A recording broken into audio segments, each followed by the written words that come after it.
Pour nous, c'est une grâce aussi de pouvoir ouvrir la parole de Dieu ensemble. J'aimerais vous inviter à ouvrir vos Bibles avec moi, si vous les avez avec vous, dans Ecclésiaste au chapitre 10. Ce matin, on va lire ensemble les versets 12 à 20. La parole de Dieu dit ceci: « Les paroles de la bouche du sage sont pleines de grâce, mais les lèvres de l'insensé causent sa perte. Le commencement des paroles de sa bouche est folie, et la fin de son discours est une méchante folie.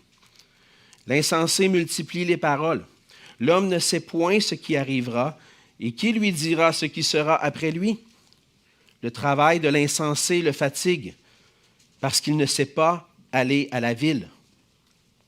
Malheur à toi, pays dont le roi est un enfant, et dont les princes mangent dès le matin. Heureux toi, pays dont le roi est de race illustre, et dont les princes mangent au temps convenable, pour soutenir leur force, et non pour se livrer à la boisson. Quand les mains sont paresseuses, la charpente s'affaisse, et quand les mains sont lâches, la maison a des gouttières. On fait des repas pour se divertir, le vin rend la vie joyeuse, et l'argent répond à tout. Ne maudis pas le roi même dans ta pensée, et ne maudis pas le riche dans la chambre où tu te couches, car l'oiseau du ciel emporterait ta voix, l'animal ailé publierait tes paroles. » On va s'arrêter ici, on va dire un mot de prière ensemble. Courbons-nous. Seigneur notre Dieu, encore une fois, on vient devant toi pour recevoir ta parole. Semaine après semaine, c'est notre désir ensemble en Église de pouvoir entendre ta voix, d'avoir ce privilège d'entendre ta voix qui nous parle à travers ta parole, Seigneur. On veut te dire merci pour cette parole, du fait qu'un jour, dans ta grâce, tu as voulu te révéler à nous. Oui, Seigneur, tu es un Dieu qui est au-dessus de tout. C'est toi qui as créé toutes choses. C'est toi qui es élevé. Mais tu es aussi près de ta création. Tu es non seulement un Dieu éloigné, mais tu es un Dieu qui est près et qui désire parler à nos cœurs par ta parole. Merci pour cette parole ce matin, Seigneur. On te prie de la bénir dans nos cœurs, qu'on puisse être prompt à écouter, prompt à la mettre en pratique, afin qu'on puisse te glorifier, manifester au monde autour de nous combien tu es grand, combien tu es glorieux, à travers notre sagesse et la maturité qu'on trouve en toi, Seigneur. Fais ton œuvre dans nos vies, dans nos cœurs, pour ta plus grande gloire, au nom de Jésus. Amen. Dans la vie de tous les jours, nos relations avec des nouvelles personnes vont commencer avec un premier contact, une première rencontre. Et puis, ce premier contact-là va mener à les personnes qu'on va rencontrer à la première impression. On parle de première impression. Lorsqu'on rencontre une personne pour la première fois, nous, on va avoir une première impression sur la personne, puis elle va avoir une première impression sur nous. Puis selon certaines études, il suffirait au cerveau d'environ 33 à 100 millisecondes pour recueillir l'information nécessaire pour se construire une première impression. C'est rapide. Alors, c'est pour ça qu'on encourage, surtout dans les entreprises et puis les gens qui sont en recherche d'emploi, on les encourage avec des conseils pour faire une bonne impression, pour que la première impression soit à son meilleur.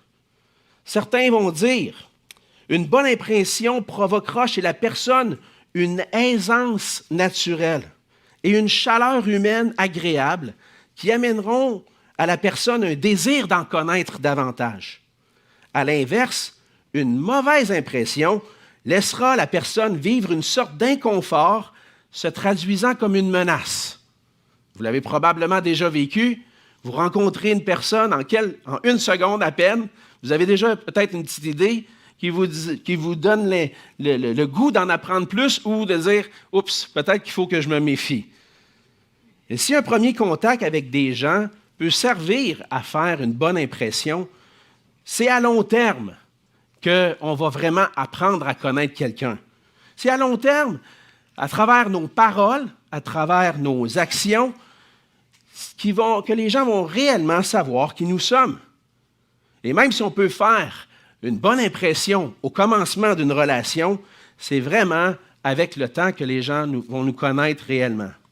Et plus la relation va être étroite avec nous, comme avec notre conjoint, notre époux, notre épouse, nos enfants, plus ces gens-là vont vraiment connaître qui nous sommes. En tant que disciples de Jésus-Christ, nos paroles, nos actions peuvent en dire long aussi sur notre niveau de maturité et sur notre sagesse dans le Seigneur. Plus on côtoie un frère ou une sœur, plus on va être en mesure de témoigner de sa maturité dans le Seigneur. Puis, puisqu'on est des disciples de Jésus-Christ, bien, le Seigneur nous appelle à grandir en sagesse. Le Seigneur nous appelle à lui ressembler davantage pour manifester sa sagesse. Mais malheureusement, nos paroles et notre façon d'agir ne manifestent pas toujours un bon témoignage de Jésus-Christ. Dans le passage de ce matin, on voit Salomon qui continue de décrire ses observations dans le monde dans lequel on vit. Et à travers ces observations, va tirer des principes de sagesse.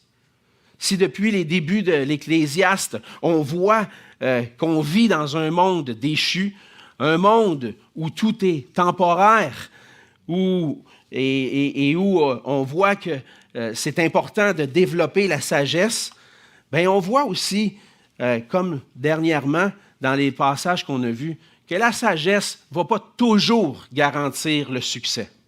Ce n'est pas parce que tu es sage dans cette vie que tu vas toujours avoir du succès dans cette vie. Mais, malgré tout, la sagesse est toujours de loin plus avantageuse que la folie.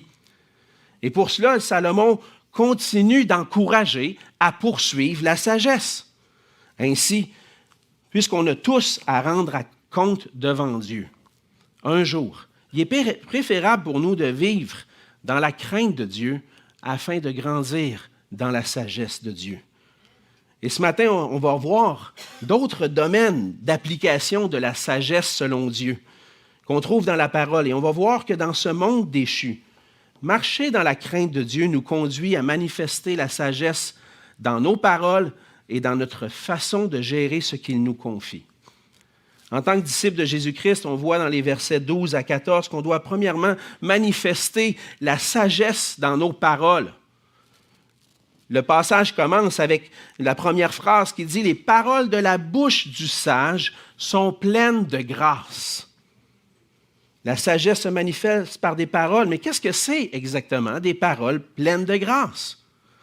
Un auteur, un commentateur, va résumer l'idée en disant que ce sont des paroles gracieuses dans leur contenu, attrayantes, affectueuses, appropriées, plaisantes.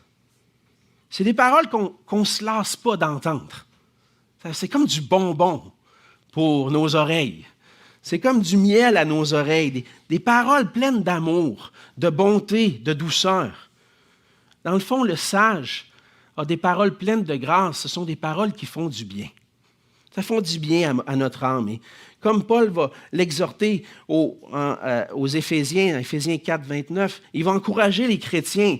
Et de la même façon, on s'encourage, nous aussi, qu'il ne sorte de votre bouche aucune parole mauvaise. Mais s'il y a lieu, quelques bonnes paroles qui servent à l'édification et communiquent une grâce à ceux qui l'entendent. Et ces paroles-là nous font réfléchir sur quelle sorte de paroles sortent de ma bouche. Est-ce que de ma bouche sortent des paroles d'un sage qui sont pleines de grâce? Des paroles qui vont servir à construire plutôt que détruire. C'est des paroles qui édifient, des paroles réfléchies, pensées, qui encouragent en soulignant les bons coups, plutôt que de décourager en montrant les erreurs. C'est des paroles qui vont prodiguer des conseils dans l'humilité, par amour pour l'autre. Et non des conseils pour dire « Moi, je connais la vie, je vais te montrer comment faire. » C'est dans l'humilité, partager. Des paroles réfléchies qui vont exhorter, instruire en pleine connaissance de nos propres faiblesses. Alors, quelqu'un va probablement te rencontrer un jour puis avoir des conseils à prodiguer. Puis je pense que dans le contexte, ce sont ce genre de paroles-là dont il est question. Et tu peux sentir à travers les paroles qu'il va te communiquer si ces paroles-là viennent d'une personne sage ou insensée. Si ce sont des paroles sages, elles vont communiquer une grâce. Et même si la personne a besoin de peut-être te reprendre, t'exhorter, t'encourager, ça va être fait dans la grâce et non dans l'accusation. Ça arrive souvent qu'on a à dire des paroles, puis donner des conseils des fois à des frères et sœurs, ou même à nos enfants, à notre époux, notre épouse. On va communiquer, on va s'encourager, on va donner des conseils. Mais souvent, on le fait souvent plus par orgueil. Et puis nos paroles ne vont pas nécessairement communiquer une grâce. Si on veut communiquer une grâce, on a besoin d'être gracieux. Et lorsque je vais reprendre quelqu'un, lorsque je vais l'encourager, je vais être capable d'admettre mes propres faiblesses. Tu sais, je ne suis pas meilleur que toi. J'en fais des erreurs, moi aussi. Mais il y a des choses que j'ai apprises, puis j'aimerais ça t'encourager. Si tu permets, mais aujourd'hui, c'est comme si tu permets, je pourrais t'encourager. J'ai passé à travers quelque chose de semblable, puis j'ai grandi en sagesse à travers ça. J'aimerais t'apporter la grâce de t'encourager à travers ça. Mais on le sent tout de suite dans ces paroles-là. On ne se sent pas accusé, mais on sent que la personne veut nous édifier, veut nous encourager. Ce n'est pas comme rabaissant, mais ça m'élève. Donc, c'est des paroles qu'on veut entendre. Et c'est ce que Salomon nous montre à travers ça. C'est, dans un sens, si je veux être sage, je dois communiquer des paroles pleines de grâce. Mais il montre aussi le contraire. Le contraire ici, c'est les paroles de l'insensé. Le verset 13 va nous montrer que le commencement, dans le fond, la fin du verset 12, les lèvres de l'insensé causent sa perte. Aussitôt qu'il ouvre la bouche, l'insensé, en quelque sorte, va s'en aller vers sa destruction.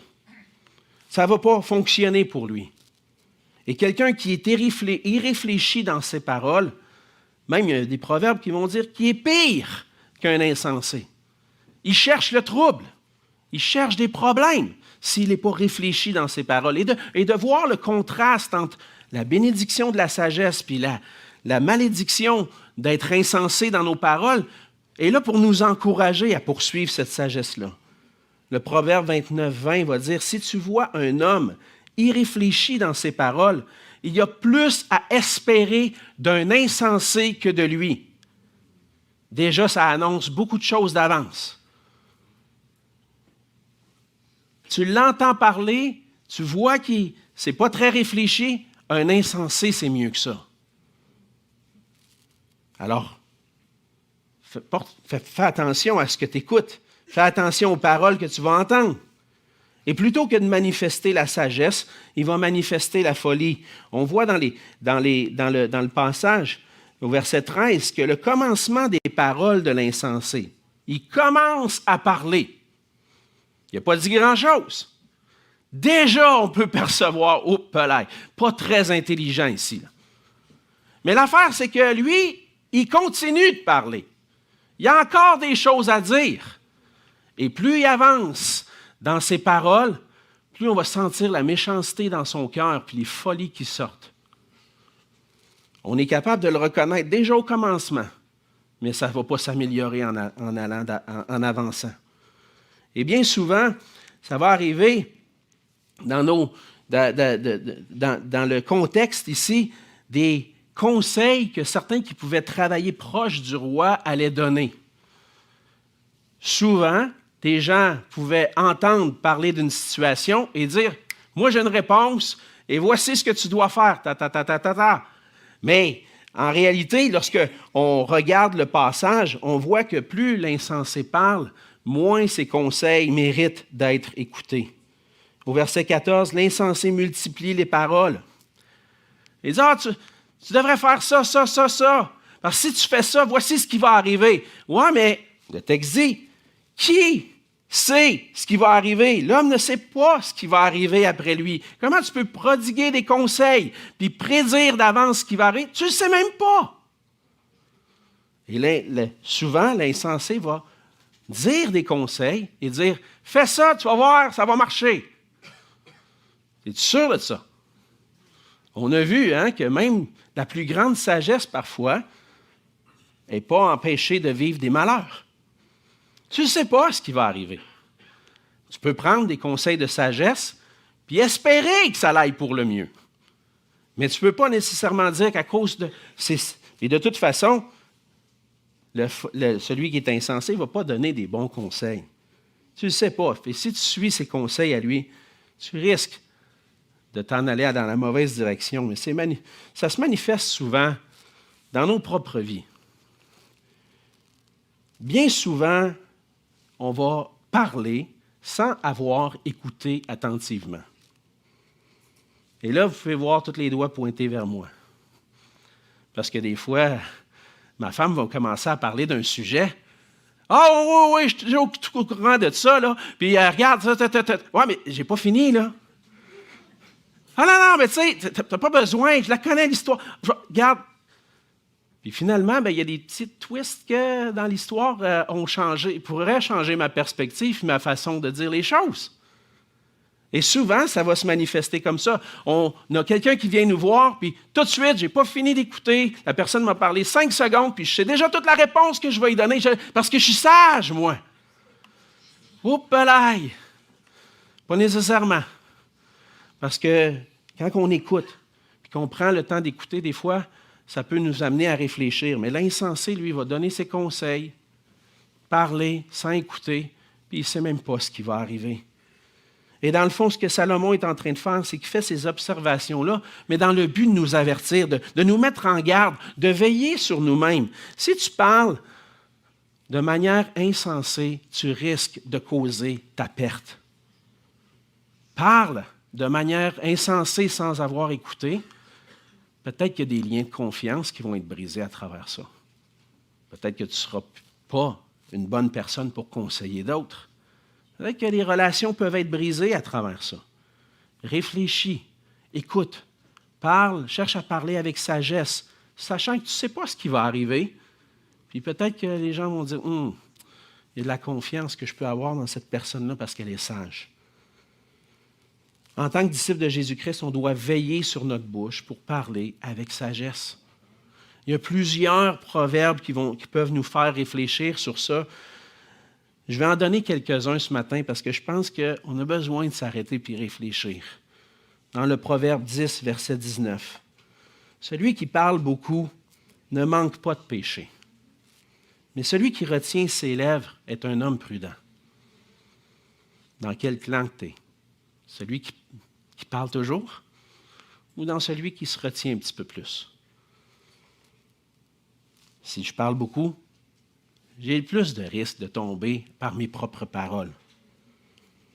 Le Proverbe 17, 27 et 28, « Celui qui retient ses paroles connaît la science, et celui qui a l'esprit calme est un homme intelligent. L'insensé, même quand il se tait, passe pour sage.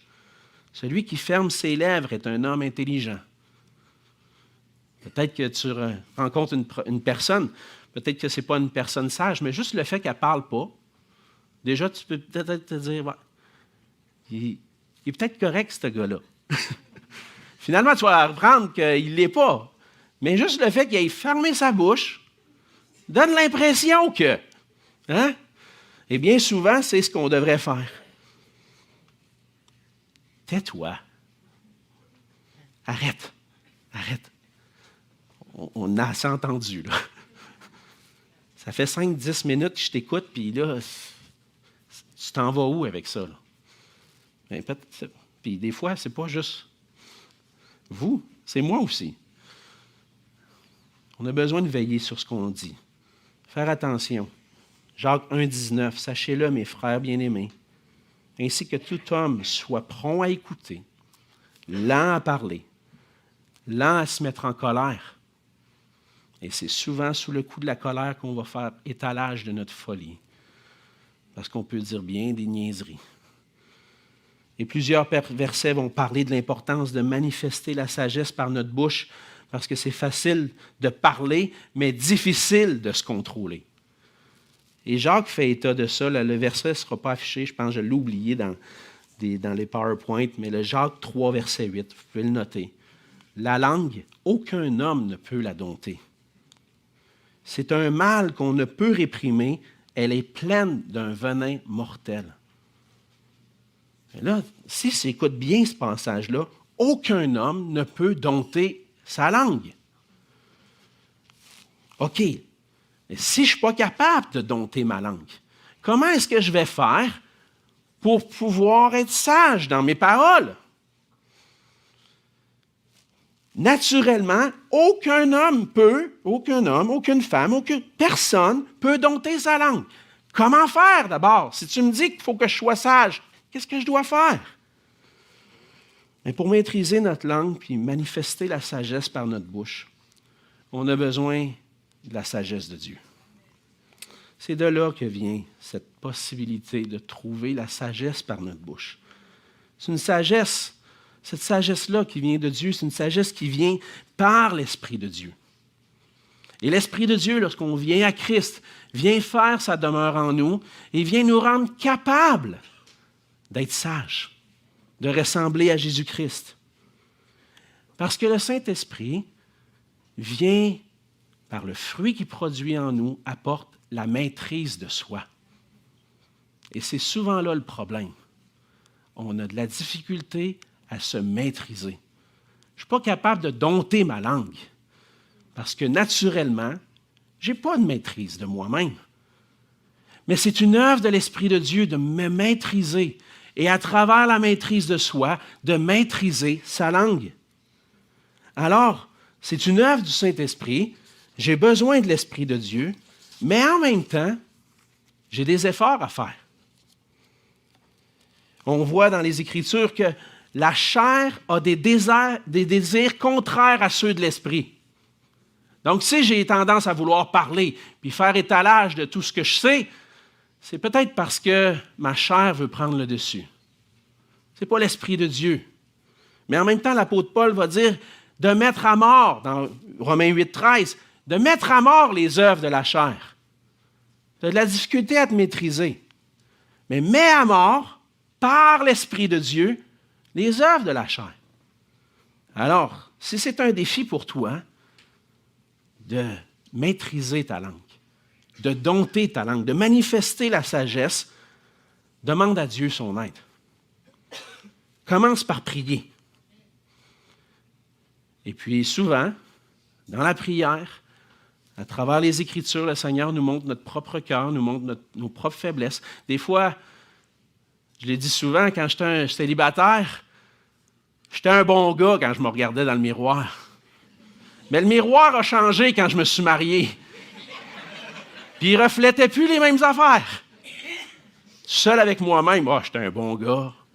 J'aime le Seigneur, je sers le Seigneur.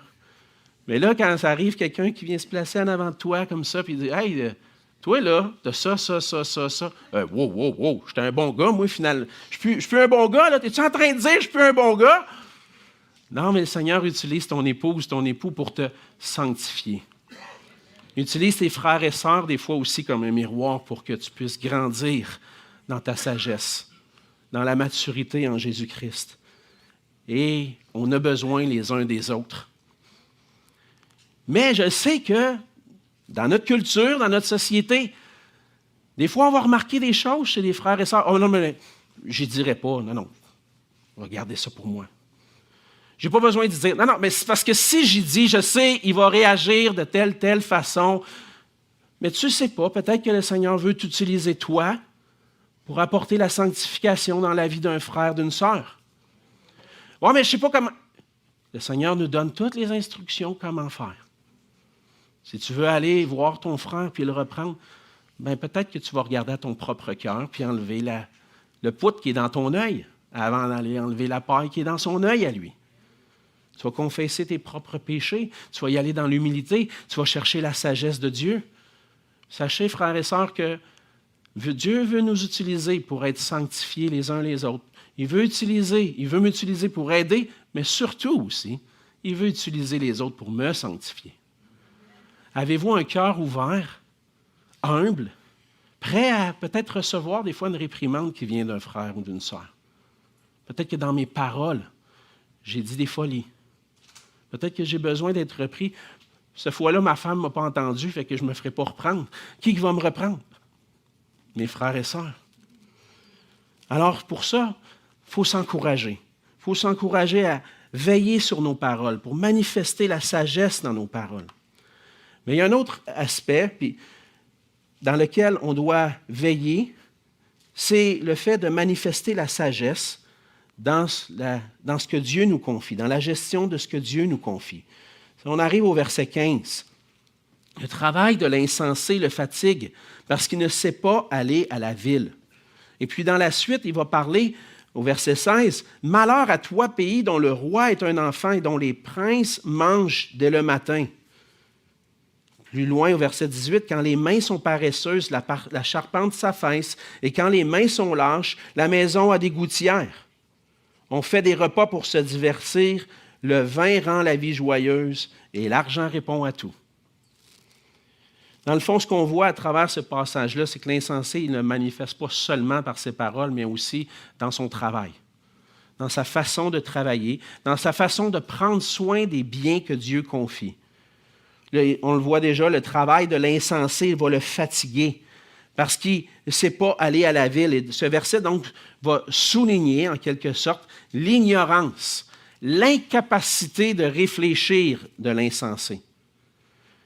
Comment est-ce qu'il est capable d'accomplir son travail, faire des petites choses, s'il n'est même pas capable de se rendre à la ville pour travailler? Hey, tu ne peux pas t'attendre à grand-chose d'un insensé. Il n'est pas capable de trouver le chemin pour aller travailler. Alors, on le voit que c'est fatigant pour lui. « Ah, c'est fatigant. Comment je vais faire? Comment je vais faire pour travailler? Je ne sais pas comment me rendre. » Évidemment, c'est des images un peu frappantes. Tout le monde connaît le chemin pour aller travailler. Mais dans le fond, c'est tellement fatigant que ça en est quasiment insensé au point qu'il ne connaît même pas le chemin pour se rendre au travail. Et ça marque en effet, dans le fond, que l'insensé, c'est un paresseux, un lâche. Et Salomon va dire que lorsqu'il y a de la paresse, bien, les projets vont échouer. Il va le mentionner au verset 17 en mentionnant le projet d'une maison. La charpente s'affaisse, la maison a des gouttières. Moi, j'ai des gouttières sur ma maison. C'est quoi le problème avec les gouttières? Mais dans le contexte, c'est que ça veut dire que l'eau rentre par le toit. Il y a des infiltrations d'eau. Donc, les projets, là, d'avoir une maison en bon état, il a complètement échoué. Tu ne peux pas lui confier quelque chose. Et puis, en plus de ça, l'insensé va manifester sa folie par le divertissement. Et on le voit dans le fait que Salomon va mentionner un malheur au pays dont le roi est un enfant, dont le roi est un immature, puis dont les princes mangent dès le matin. Qu'est-ce qu'ils font? Bien, ils vont se lever, plutôt que de penser à bien gérer ce que Dieu leur confie, le pays, ils vont penser à eux-mêmes. Leurs désirs sont tournés vers eux-mêmes. La journée commence. Le party commence. Pas besoin de travailler. Et puis, là, dans le fond, ils vont se livrer au divertissement. Malheur à toi si tu es dirigé par quelqu'un qui a juste envie de faire le party, qui est paresseux, qui cherche juste le divertissement. Heureux, toi, plutôt, dont le roi est de race illustre, ça veut dire dont le roi vient d'une lignée de sagesse, et dont les princes mangent au temps convenable pour soutenir leur force. Quel est le but d'un bon dirigeant, d'un bon roi? C'est quoi son but? Quand il mange, avoir la force de prendre soin du pays, de prendre soin des gens. Il n'est pas tourné vers lui, il est tourné vers les autres. Et c'est la différence entre le sage et l'insensé. L'insensé est tourné vers lui-même. Il a de la misère à lever le petit doigt pour accomplir un petit quelque chose. Le sage, lui, il est tourné vers les autres, puis il dit, là, qu'est-ce que je vais faire pour aider les autres? Comment je peux les aimer? Et en s'occupant de son bien-être, le roi paresseux, c'est un malheur pour le pays. Puis le roi diligent, travaillant, vont être un sujet de joie pour le pays. C'est la même chose dans toutes nos entreprises. Le Seigneur nous confie, comme il a confié au roi un pays à gérer, le Seigneur nous donne des responsabilités, des choses à gérer. On a notre propre vie à gérer, mais en tant qu'époux, épouse, on prend soin de notre époux, notre épouse, on prend soin de nos enfants.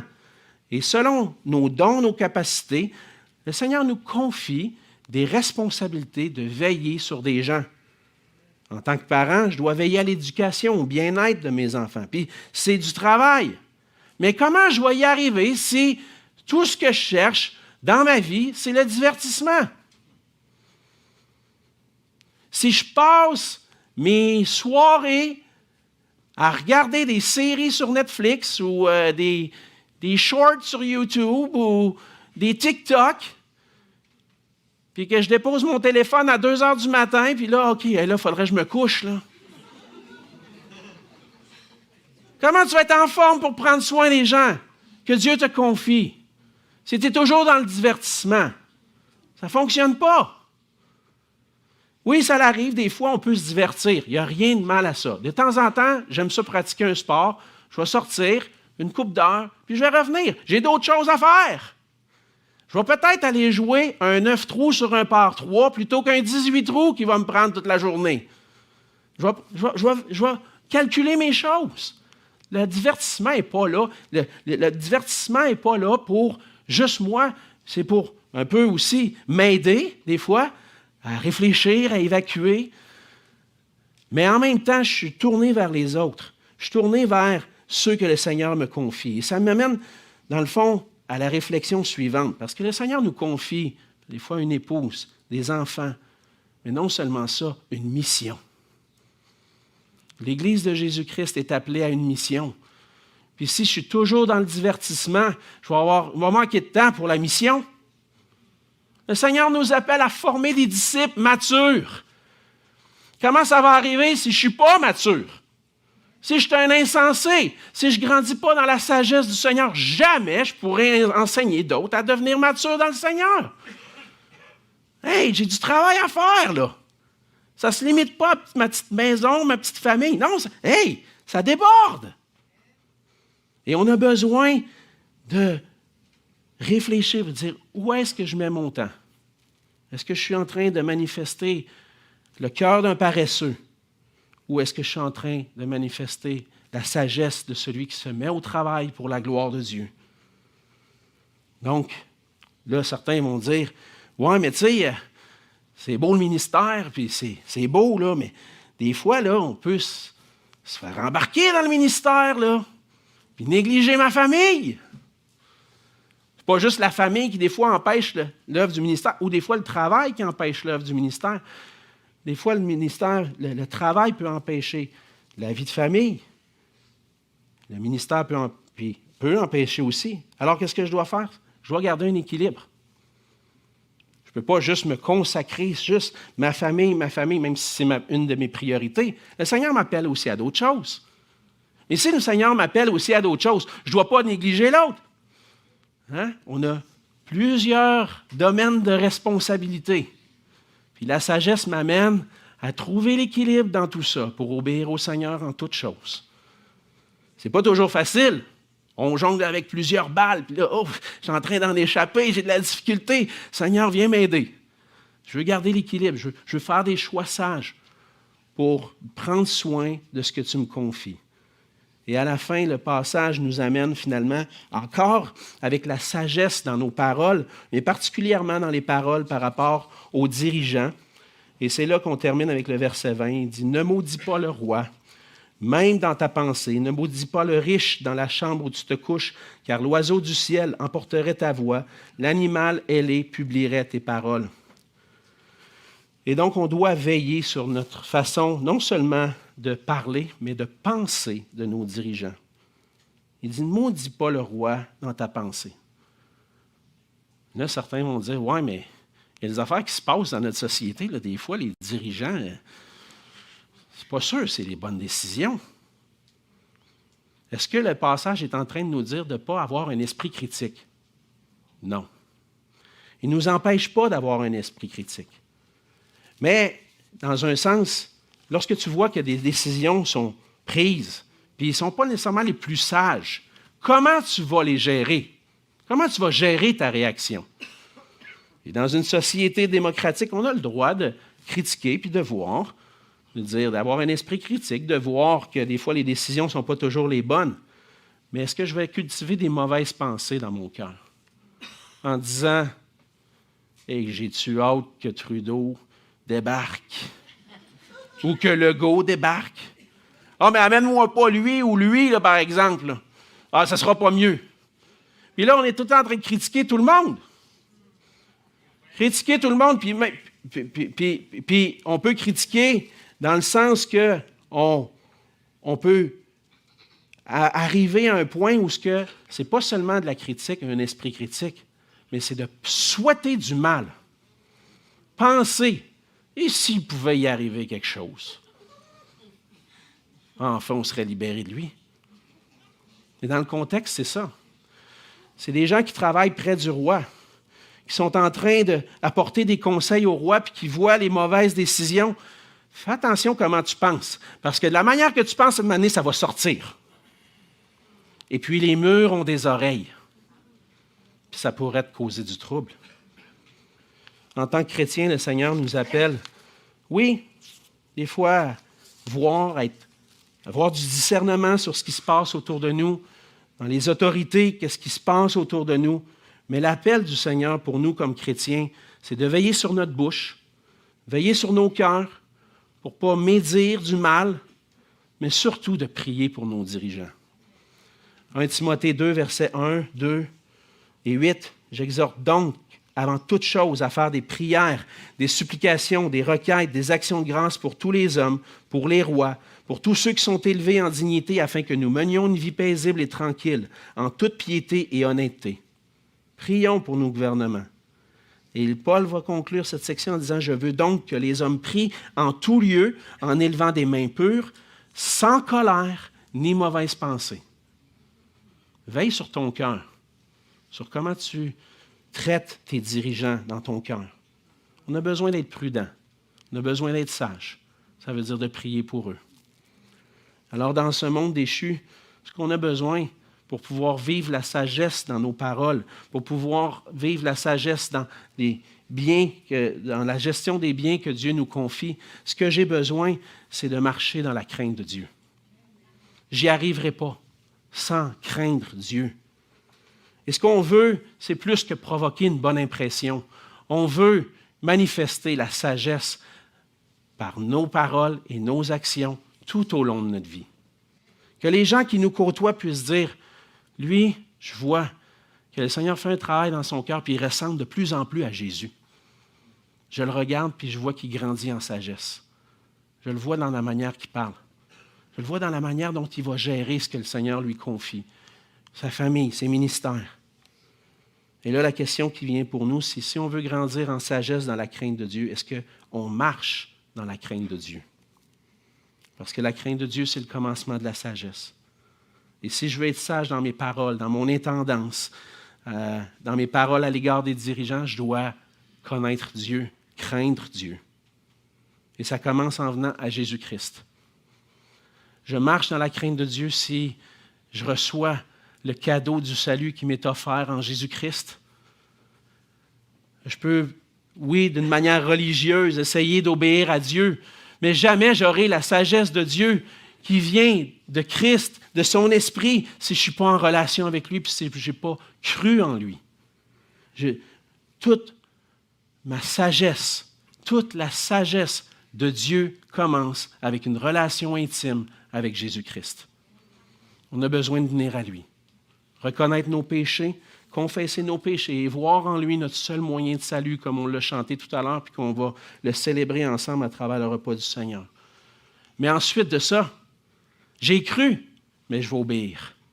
Je vais obéir au Seigneur, puis je vais chercher à travers la lecture de sa parole, à travers la prière, Seigneur, fais-moi grandir en sagesse. Je veux te glorifier maintenant. Et c'est ma prière pour nous tous, que le Seigneur fasse de nous une Église qui brille pour sa gloire. À travers des gens des disciples de Jésus-Christ, matures en Jésus-Christ, qui manifestent la sagesse dans leurs paroles et qui prennent soin de ce que le Seigneur leur confie. Prions ensemble. Seigneur, notre Dieu, on veut dire merci pour ta parole. Seigneur, elle contient des trésors inépuisables. On n'a jamais assez de temps pour en parler. J'aimerais ça des fois avoir 15-20 minutes de plus, et même des heures. Parce que en toi, Seigneur, on trouve toute la sagesse, tous les trésors de la sagesse. Et c'est précieux. Et Seigneur, on a entendu ta parole ce matin, je l'ai étudiée tout au long de la semaine et je vois, Seigneur, mon propre cœur, combien je suis prompt à parler, lent à écouter. J'ai besoin de ton œuvre dans ma vie, puis on a tous besoin, Seigneur, de ton œuvre dans nos cœurs. Et qu'on puisse se confier en toi, Seigneur, s'appuyer sur l'œuvre de ton esprit dans nos vies pour grandir en sagesse. Notre désir, Seigneur, c'est que tu puisses nous transformer pour qu'on puisse te refléter, pour manifester ta gloire autour de nous, pour montrer au monde combien tu es un Dieu grand, glorieux, sage, qui veut notre bien. Et qu'à travers notre témoignage, Seigneur, d'autres puissent venir à toi et grandir en sagesse eux aussi et venir à toi pour leur salut. Seigneur, utilise-nous pour ta gloire. Et c'est en Jésus que je te prie. Amen.